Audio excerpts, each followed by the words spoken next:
Liquor అమ్ముతున్నారు అన్న సంగతి కూడా అందరికీ తెలుసు. రాష్ట్రంలో ప్రతి ఒక్కరికి ఇదంతా కనిపిస్తూ ఉంది. సాక్షాత్తు డిఐజీల ఆధ్వర్యంలో డిఎస్పీల ఆధ్వర్యంలో సిఐలు, వీళ్ళే ఒక ముఠా, మాఫియా ముఠా.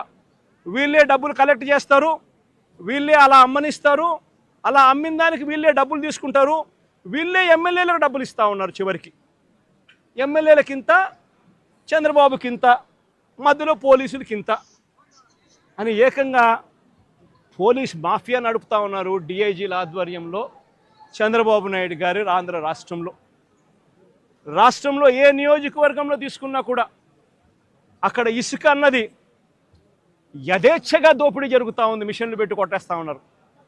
ఎక్కడ ఉచితంగా ఇసుక ఇస్తూ ఉన్నారని అడుగుతూ ఉన్నా. కళ్ళ ఎదుటే కనిపిస్తూ ఉంది. నియోజకవర్గంలో ఏ మైన్స్ ఉన్నా, ఎందుకు ఇదే నెల్లూరు జిల్లాలో సిలికా క్వాడ్స్ దోచేస్తూ ఉన్నారు ఏకంగా. ఎవడు సిలికా మైన్స్, ఎవడు క్వాడ్స్ మైన్స్ ఎవడుకున్నా కూడా వాళ్ళు ఇక్కడ లోకల్గా ఉన్న విపిఆర్ అనే ఆయన పెద్ద మనిషికి ఆయన ద్వారానే అమ్మాల. ఇష్టం వచ్చిన రేటుకి అమ్మకూడదు.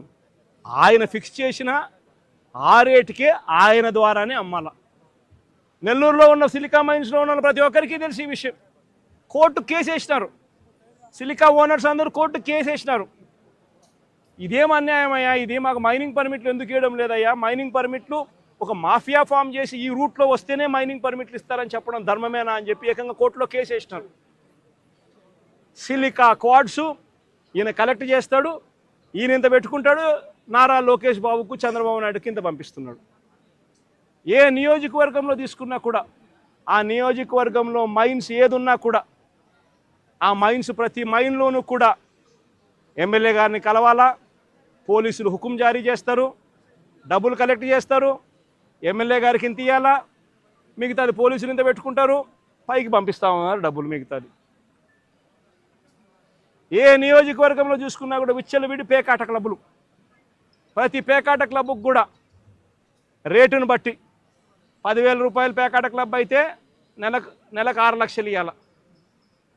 5 లక్షల రూపాయలు పేకాట క్లబ్ రన్ చేసేది అయితే ఏకంగా వెస్ట్ గోదావరి జిల్లాల్లో అయితే ఏకంగా ఒక పేకాట క్లబ్బుల్లోనే 1 కోటి రూపాయలు ఇస్తున్నారు.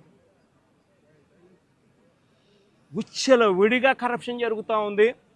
పోలీసుల సమక్షంలో, పోలీసుల ఆధ్వర్యంలో మాఫియా ఫామ్ చేసి ప్రతి నియోజకవర్గంలో జరుగుతుంది. నియోజకవర్గంలో ఏ పరిశ్రమ ఉన్నా కూడా ఆ పరిశ్రమ నడుపుకోవాలి అని అంటే ఆ పరిశ్రమ యజమానులు వచ్చి ఎమ్మెల్యేకి ఇంత డబ్బు ఇవ్వాలా, పోలీసులు లేకపోతే ఎమ్మెల్యేని కలసమని చెప్పి ప్రోత్సహించేట్టుగా వీళ్ళు పోయి ప్రెజర్ పెడతారు, ఎమ్మెల్యే మనుషులను పంపిస్తారు, ఫ్యాక్టరీలో ప్రొడక్షన్ ఆగిపోతుంది. ఆ ఎమ్మెల్యేను పోయి యాజమాన్యం పోయి కలిసి ఆయనకు తులమో ఫలమో చేతిలో పెట్టాలా నెల, అందులో ఆయన ఎమ్మెల్యే ఇంత పెట్టుకుంటాడు, డిఐజీ ఆధ్వర్యంలో పోలీసులకు ఇస్తాడు, పోలీసులు కొంచెం పెట్టుకొని మిగతాది పెద్దబాబుకు, చిన్నబాబుకు పంపిస్తూ ఉన్నారు. రాష్ట్రంలో విచ్చలు విడిగా కరప్షన్ జరుగుతూ ఉంది. కళ్ళ ఎదుటే కనిపిస్తూ ఉంది.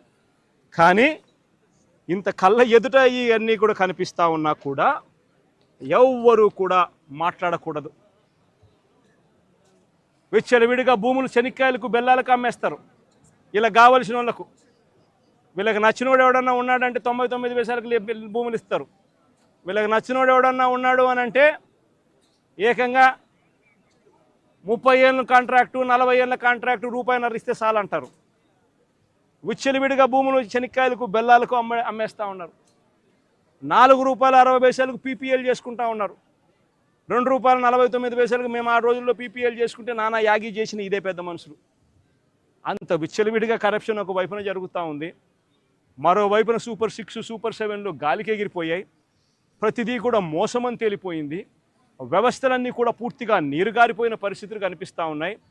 ఏ మనిషి కూడా సంతోషంగా లేని పరిస్థితిలో చంద్రబాబు ప్రభుత్వంలో కనిపిస్తూ ఉంటే ఈ మనుషుల తరపున, ఈ ప్రజల తరపున ఏ గొంతు వినపడకూడదు అని చెప్పి ఏకంగా ఈ పెద్ద మనిషి పిన్నెల్లి రామకృష్ణారెడ్డిని జైల్లో పడే